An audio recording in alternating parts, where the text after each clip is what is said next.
I had an encounter with a lady years ago, and first time we had to hang out, I was really shocked. Someone said the reason why guys won't get married is because you talk a lot. Like, you have scared the guy away with all the stories that you should not be telling. Marriage would enlarge your forgiveness bank. None of that, Jen. Let me buy fuel. Off it.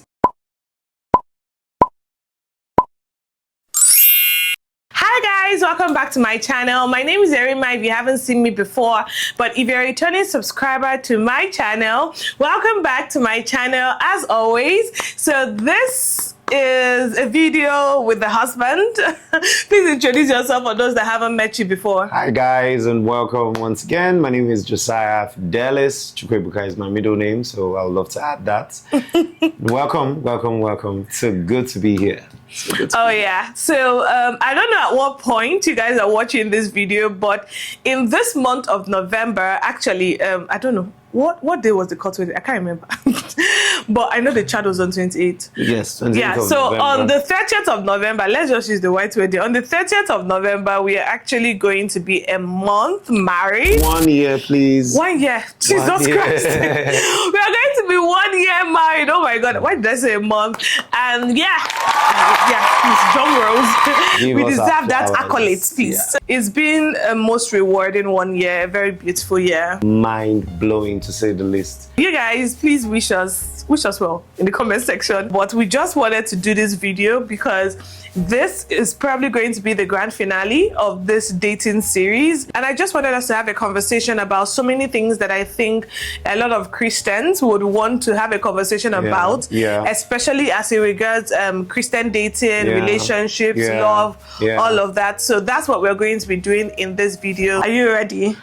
By the grace of God. I think the very first thing that I want to talk about is, what do you think about like people sharing so much in relationships? Okay, let me give you context, right? Okay. When you meet someone new, the relationship gets into like courtship and all of that. How much do you think is too much to share? I saw something online. Someone said the reason why they will not marry you, or you guys won't get married, is because you talk a lot. Like, you have scared the guy away with all the stories that you should not be telling. As a guy, how much do you think is like too much to share? Do you even think that there is something like too much to share, or do you think that just come as bare, let me know everything I want to? Where do you think we should draw the line? I hope you understand the question though. Yes, I do. For me, I would say it's a progressive journey. I would say sharing it would be like a lady's dress, short but long enough to cover all the necessary areas. So by that I mean, even if we don't go in depth to every details, but let him know all the necessary details that he needs to know. The question is, what is necessary? So, anything that will impact the marriage today that happened in your past, I think he should know. Because if he doesn't know and he finds out in the marriage, because it would impact the marriage, anything that has happened in your past, maybe there's something you've done, it affected your body, you don't need to share everything the first day. I had an encounter with a lady years ago, and yes, I didn't ask her out, really, and we were friends. But then first time we had to hang out, and I said, okay, let's go hang out with this friend of mine. I was really shocked. I was taken aback when she was sharing a whole lot of details on that first time we were hanging out. Yes, we've been friends, but we've not been so close, like friends from afar. She started going into a whole lot of details. I felt it was too quick. At the time, right, we were friends, but I think she was someone I would have considered. She's my friend. I mean, she wouldn't be a bad idea to consider to take it up. So, but we're just meeting and talking, and she was talking a lot that for me, inside of me, my normal face was all calm, but inside of me, I was shocked. I was like, wow. So wow. So I'm saying that, I'm not saying she should not share that with me, but I'm saying there's how close we would have built that friendship at that level, because we're not even dating, that I think if you share that with me, I would feel, I wouldn't shout. I wouldn't be shocked. I don't know, maybe you might think you're close to this person, but you're not really close to that person. I don't know how to put it. Not first time. What you guys should build bond, and then, at least at the friendship level. Then if it impacts the relationship or your marriage, right? And when I mean you say impact as per what, I mean, I did quite a lot of things in the past and I'm not able to get pregnant because of what I've done. I should let you know, you know. So if it impacts a whole lot of who you are now, right, I think I should let you know because I'm going to get married to you, you know, just in case you're getting to find that out tomorrow. Except your partner asks you or would love to know about that. I think even if they ask you, there are some details that my stance is that there are some conversations that should be initiated as you continue to build friendship. Don't let me know everything. Don't start telling me everything on the first date, especially like you're telling me jarring details about your family, how this did not work. That kind of information can be too much to receive at once. Like, it can be scary. So people don't know that. They feel like they are being open and vulnerable. Like, you are scaring the person away. I remember one of my friends, just like, you know, the experience that you had, theirs was even different. They were in a dating relationship. I'm sure you won't have an issue with me sharing this. He really liked this girl because he told me he's still having a conversation with the girl. And I guess that at that point, the girl got too comfortable. She started sharing some details about her life, saying a lot of things about the, you know, her body count, the abortion she had. She just gave a lot of details that made the guy, the guy called me the next day and said, sorry, can we meet up? I said, okay. Like the way he was saying, can we meet up? And then when I met him up, he was like, this girl shared a lot of details. And at this point, I don't know, like the things that she has done, I'm not seeing her differently. I just feel like there are some conversations that are not necessary. Like, he can know that you are not a saint in your past life, right? But you don't have to start sharing old, like, what's he going to do with that information? How does it impact the present? Exactly, and the future? you are giving him pictures he actually, they broke up because he could not get beyond the pictures in his mind. He had a lot of pictures. She was giving names, she was giving details. It was just too much information. And then even apart from that kind of information, I'll speak from the lady's point of view right now because, you know, I'm a woman. I just feel like some ladies share too much. There's nothing more to know because it's more like an information overload. Like, there's not so much again to know. You meet people and you go on the first date with them, you go on the second date, or you may not even make it to the second date, and you keep wondering, why did I not make it? But the reason is, it's simply because you talk a lot. You talk too much, you share too much. And yeah, I just felt that that conversation needed to be had. Yeah. While we are not definitely saying you should deceive anyone, you shouldn't necessarily tell someone a lie, which is something that didn't happen. Neither should you deceive someone, which is making the person believe what is not true. That's deception. What we're saying is, some people might not be matured enough to handle your truth. One. Secondly, your relationship with that person might not also be matured enough at that time to handle the truth. And number three, it's called past. That's why it's in your past. Leave it there so long it doesn't affect the present and the future. And you're now a changed person, you're a different person. Please leave it in the past where it belongs. I have another thing I would like to hear your thoughts on, which I think is also I don't know if I'll say a dating mistake or a challenge. Let me even come out playing with my question. Would you date a guy you have more money than? I don't mind. I actually do not mind. As long as he's not lazy. I would not even say that because you didn't marry the person. It's not what you played out. So don't just say it from a place of trying to just say, I don't mind, but think it intently. Someone that currently you have more money more than, or even may not currently, but you have more money more than him. I would say that I don't have a problem with having more money than, you know, the person or my partner has. But I would say that I would want to have a certain level of financial independence, right? So that both of us don't get to solve. I feel like what's frustrating is not who has the money, is that there's no money in the relationship. Have you heard about guys who are not comfortable getting married to ladies that have more money than that's their own problem now. Do I mind? I have the mentality, especially when it comes to marriage. Like I don't have a mentality. I mean, we have been married for a year, so you should know that I don't have a mentality of my money is my money, your money is your money. I really don't have that mentality. I just believe that you earn, I earn, it's family money. Like money is simply a tool for us to accomplish some things. So I don't have a problem earning more or you earning, because I just feel like it's still family funds. But what I feel that I might want to do is let me just have enough money that I don't want to suffer. Do you get? Let me have enough money for both of us so that when we pull my funds and your funds together to like as family funds, we can be doing okay. I don't know. What do you think? Okay, I'm just looking at it I'm just thinking, let's say I want to go out on a date with a girl and she comes with like a very big car and I come in with my Corolla. We'll go to where you can afford. Now you're still talking about dating. And all. We'll go to the small place you can afford. From dating we'll get to, okay, so for me, I've had this conversation a few times among people that I don't know why guys are scared of ladies who has more money. I don't know this. I've heard quite. So I'm going to speak as a guy, right? Yeah. So for you as a lady, yes, I agree with you. You don't mind. I'm sure a lot of ladies mind. I know a lot of ladies mind, but personally, I don't think it's mind. Some ladies might not mind. Some ladies might wonder why. Some ladies might say the guys feel insecure.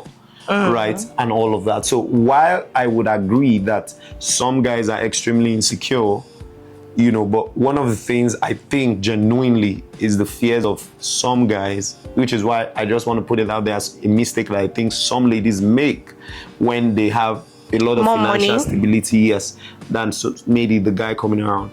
Some ladies who have that financial stability will be like, I don't know why guys are not coming around. I don't know how you flaunt your financial stability, and this is not me telling you to live below your means or anything, but sometimes, yes, there are guys who are insecure. I'm going to take them off the scene, right? Yeah. Sometimes a guy who does not feel like he's more comfortable than you has a whole lot of question running through his mind.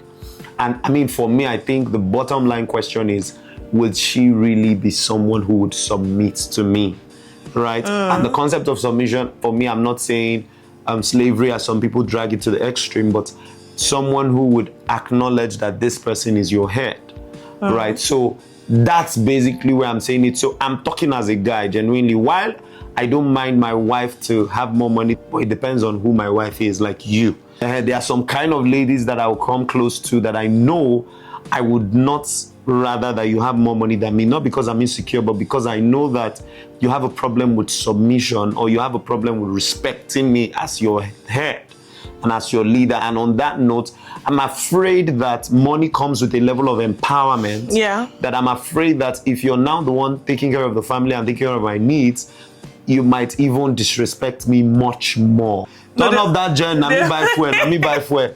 Off it.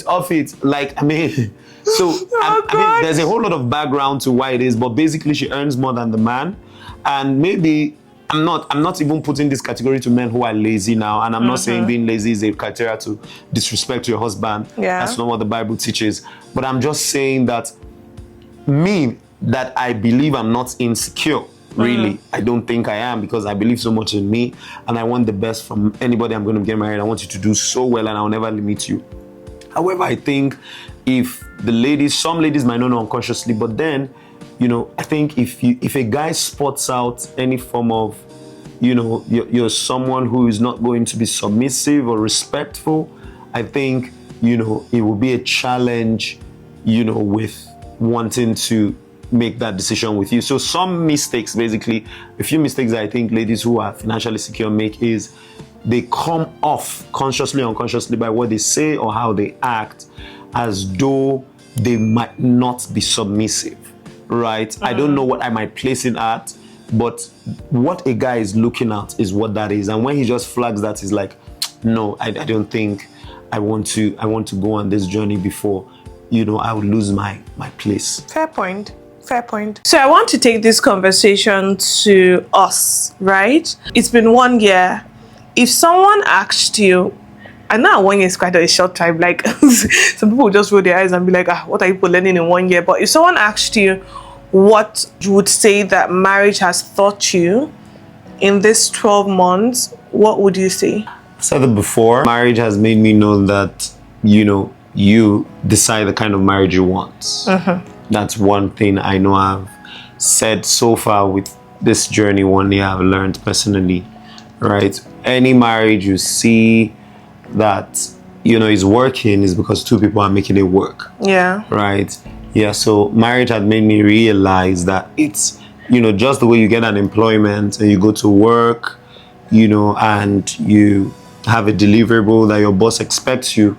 Same way, marriage made me realize that it's a responsibility God has given to you. Because God gave you the responsibility, it means you have to do what God wants you to do, like your deliverables. Yeah. Every day, is this what God expects of you to do in this job that He has given to you? Because I now see it as, this is another full-time job I have that God has given to me.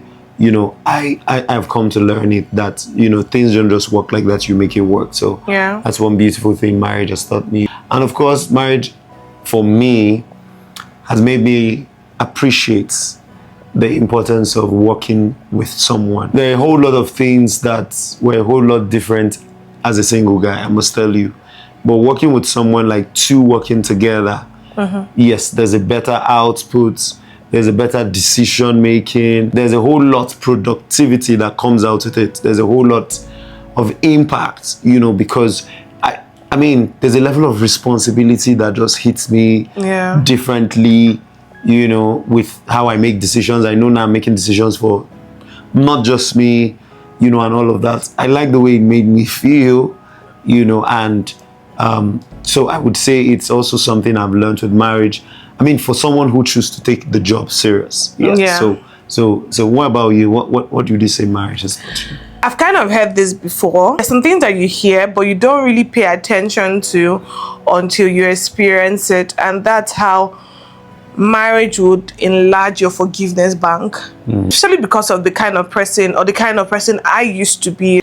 If you annoy me, if you upset me, if you do me anyhow, I'll just leave you. You will not even, you're the one that even says start having conversations, tell people this is where I will just blank out on you, and I will not, like, that's the end. The end. You will not see me again. But marriage, now knowing that you can't just up and leave, you can't just walk away, you can't you just realize that you have to forgive. Even when you are upset and you go and come back, it enlarges your forgiveness bank in ways that you never thought. And I just sincerely think that it trickles down to other aspects of your life where you just learn to be more forgiving. You just learn to just let go. Let's move on. So someone said, like, I think you've mentioned it sometime with me, a marriage will help you test the fruit of the spirit. Yes. Marriage will test. You see, all of it: meekness, gentleness, love, kindness, joy. Marriage will test all of them. And I feel like if you choose to let the Holy Spirit continue to work in your life in that phase and in that stage, you will just realize that you are growing and you are becoming a better person. I think the second thing that I will say is that I've learned also in this 1 year of marriage, I know that some people might feel that this might be too early to judge, but I've learned that people's marriages are different because of the kind of maybe position that I hold, having a YouTube channel and all of that. You just find a lot of people send you emails, they are a little open to share their problems with you and all of that. It just made me realize that marriages are different. I'm not even saying this in a good or bad way, right? But my marriage is very different with what my friend Divine might have with her marriage. It's very different with what your friend Michael might. And once we begin to understand that the guiding principle should be the Bible, but allow people to do their marriage the way they want it. I sure hope I'm not blabbing and I'm making sense. No, you but did, like you said it. Just allow people to, don't try to impose. Like, I remember there's no standard. There's no standard. I remember people that would come and say things like people that were years married before we were, and then they will come and they'll be saying, this is how, and I'm like, thinking about it now, that's your marriage. That's not my marriage. That's not how my own marriage is. So enjoy your marriage. Teach me the principles. Don't try to hand down your experiences to me, because then I almost looked like I was arguing, and I'm like, oh no, that's not it. That's not. But coming to marriage now and even looking back at it, I just realized that thing that looks like me arguing was just me. A part of me rejecting, like, that's your experience. Don't project your experiences on me. If you carry it, enjoy it. That's your reality. But that's not. The person you married is not the person I married. Yes, the person you married is not the person I married. Who you are is not who I am. Do you understand? Yes, there are two variables in that marriage: the person you married and who you are. So that's what is bringing out your outcome, your output. Don't project it on me. Am I going to take principles from you? Of course, there are principles, honor, respect. But even that honor and respect, what honor means to your husband and what respect means to your husband is not what it means to my husband. Exactly. What love means to you, that is the woman speaking to me, is not what love means to me. So just teach me the principles and let me go with my God-given partner, and both of us being controlled by the Spirit of God. Let us now go and figure out how those principles will apply to our lives. So I just think that those are those two are just very top. Like, even up until now, I just see some people, they kind of just do it subconsciously. They are projecting their...